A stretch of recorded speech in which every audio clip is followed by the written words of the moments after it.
Everybody, welcome back to our channel.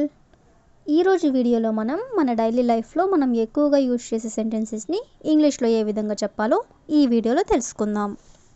ముందుగా నా video కనుక మీకు నచ్చినట్లయితే లైక్ చేయండి, షేర్ చేయండి, అలాగే సబ్స్క్రైబ్ చేయడం మాత్రం మర్చిపోవద్దు. Okay, let's go to the topic. First one, జనరల్గా ఇలా అంటూ ఉంటారు కదా, అతను ఇప్పుడు బిజీగా ఉండొచ్చు, లేదా ఆమె ఇప్పుడు వంట చేస్తూ ఉండొచ్చు, లేదా వాళ్ళు ఇక్కడికి వస్తూ ఉండొచ్చు, ఇలా చెప్తూ ఉంటారు కదా. అంటే ఉండొచ్చు అనే వర్డ్కి సంబంధించిన కొన్ని రిలేటెడ్ ఎగ్జాంపుల్ సెంటెన్సెస్ అనేవి చూద్దాం. ఫస్ట్ వన్, అతను ఇప్పుడు ఇక్కడికి వస్తూ ఉండొచ్చు. అతను ఇప్పుడు ఇక్కడికి వస్తూ ఉండొచ్చు అనేదాన్ని ఇంగ్లీష్లో he may be coming here now. He may be coming here now అంటే అతను ఇప్పుడు ఇక్కడికి వస్తూ ఉండొచ్చు. నెక్స్ట్ వన్, వాళ్ళు ఇప్పుడు క్రికెట్ ఆడుతూ ఉండొచ్చు. వాళ్ళు ఎప్పుడు క్రికెట్ ఆడుతూ ఉండొచ్చు అనేదాన్ని they may be playing cricket now. They may be playing cricket now అంటే వాళ్ళు ఇప్పుడు క్రికెట్ ఆడుతూ ఉండొచ్చు. నెక్స్ట్ వన్, ఆమె ఇప్పుడు వంట చేస్తూ ఉండొచ్చు. ఆమె ఇప్పుడు వంట చేస్తూ ఉండొచ్చు అనేదాన్ని she may be cooking right now. She may be cooking right now అంటే ఆమె ఇప్పుడు వంట చేస్తూ ఉండొచ్చు. నెక్స్ట్ వన్, అతను నీ కోసం ఎదురు చూస్తూ ఉండొచ్చు. అతను నీ కోసం ఎదురు చూస్తూ ఉండొచ్చు అనేదాన్ని he may be waiting for you. He may be waiting for you అంటే అతను నీ కోసం ఎదురు చూస్తూ ఉండొచ్చు. నెక్స్ట్ వన్, వాళ్ళు ఇప్పుడు షాపింగ్ చేస్తూ ఉండొచ్చు. వాళ్ళు ఇప్పుడు షాపింగ్ చేస్తూ ఉండొచ్చు అనేదాన్ని they may be doing shopping right now. They may be doing shopping right now అంటే వాళ్ళు ఇప్పుడు షాపింగ్ చేస్తూ ఉండొచ్చు.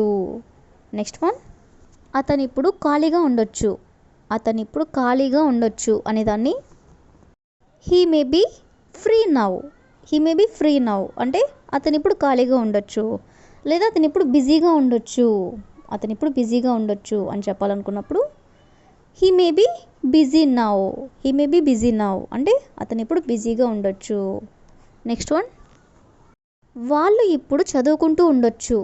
వాళ్ళు ఇప్పుడు చదువుకుంటూ ఉండొచ్చు అనేదాన్ని they may be studying right now. They may be studying right now అంటే వాళ్ళు ఇప్పుడు చదువుకుంటూ ఉండొచ్చు.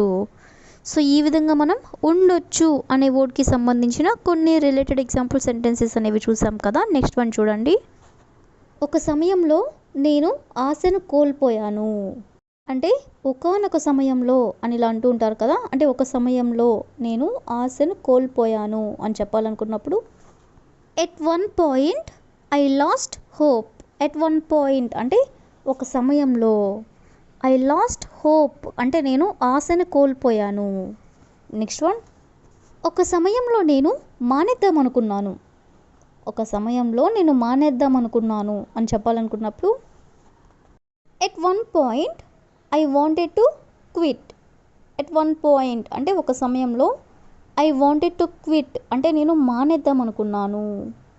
నెక్స్ట్ వన్, ఒక సమయంలో గది నిశ్శబ్దంగా ఉంది అంటే ఒక సమయంలో గదంతా నిశ్శబ్దంగా ఉంది అని ఇలా అంటూ ఉంటారు కదా. దీన్ని ఇంగ్లీష్లో at one point the room was silent.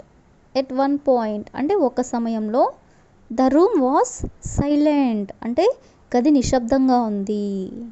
Next one, ఒక సమయంలో ఆమె లండన్లో నివసించింది అంటే ఒకానొక సమయంలో ఆమె లండన్లో నివసించింది అని చెప్పాలనుకున్నప్పుడు at one point she lived in London. At one point అంటే ఒక సమయంలో షీ లివ్డ్ అంటే ఆమె నివసించింది ఎక్కడ, లండన్లో అనేదాన్ని ఇన్ లండన్. నెక్స్ట్ వన్, ఒక సమయంలో నాకు అలసిపోయినట్లు అనిపించింది. ఒక సమయంలో నాకు అలసిపోయినట్లు అనిపించింది అనేదాన్ని at one point I felt tired.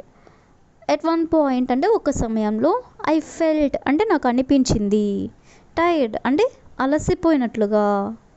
Next one, ఒక సమయంలో రోడ్డు మూసివేయబడింది అంటే ఎక్కడైనా పర్టికులర్గా రోడ్డు మూసేసినప్పుడు ఇలా చెప్తూ ఉంటారు కదా. దీన్ని ఇంగ్లీష్లో at one point the road was closed. At one point అంటే ఒక సమయంలో ద రోడ్ వాస్ క్లోజ్డ్ అంటే రోడ్ మూసివేయబడింది. సో ఈ విధంగా మనం ఒక్క సమయంలో అనే వర్డ్కి సంబంధించిన కొన్ని రిలేటెడ్ ఎగ్జాంపుల్ సెంటెన్సెస్ అనేవి చూసాం కదా. నెక్స్ట్ వన్ చూడండి. రిపబ్లిక్ డే ఏర్పాట్లు జరుగుతున్నాయి.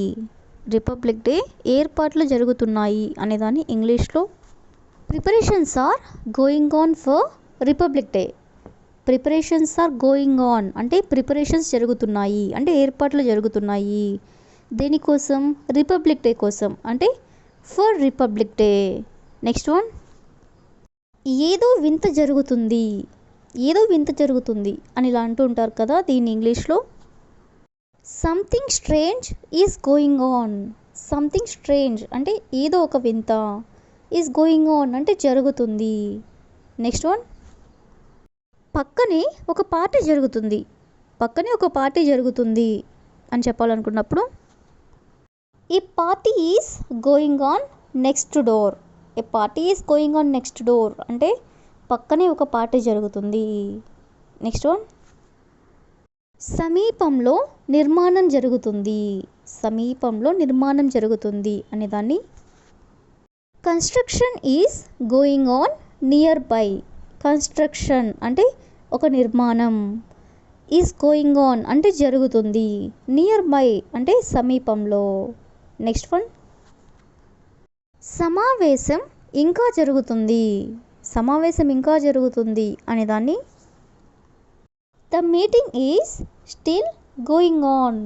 The meeting is still going on అంటే సమావేశం ఇంకా జరుగుతుంది అంటే మీటింగ్ ఇంకా జరుగుతుంది. నెక్స్ట్ వన్, భవనంలో పని జరుగుతుంది. భవనంలో పని జరుగుతుంది అని చెప్పాలనుకున్నప్పుడు work is going on in the building.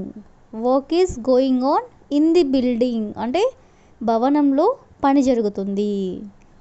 Next one, తరగతిలో చర్చ జరుగుతుంది అంటే క్లాస్లో చర్చ జరుగుతుంది అంటే డిస్కషన్ జరుగుతుంది అని చెప్పాలనుకున్నప్పుడు a discussion is going on in the class. A discussion అంటే చర్చ, ఈజ్ గోయింగ్ ఆన్ అంటే జరుగుతుంది ఎక్కడ? క్లాస్లో అనేదాన్ని ఇన్ ది క్లాస్. సో ఈ విధంగా మనం జరుగుతుంది అనే వర్డ్కి కూడా సంబంధించిన కొన్ని రిలేటెడ్ ఎగ్జాంపుల్ సెంటెన్సెస్ అనేవి చూసాం కదా. So that's all for today. I hope you all like this video. Thank you for watching.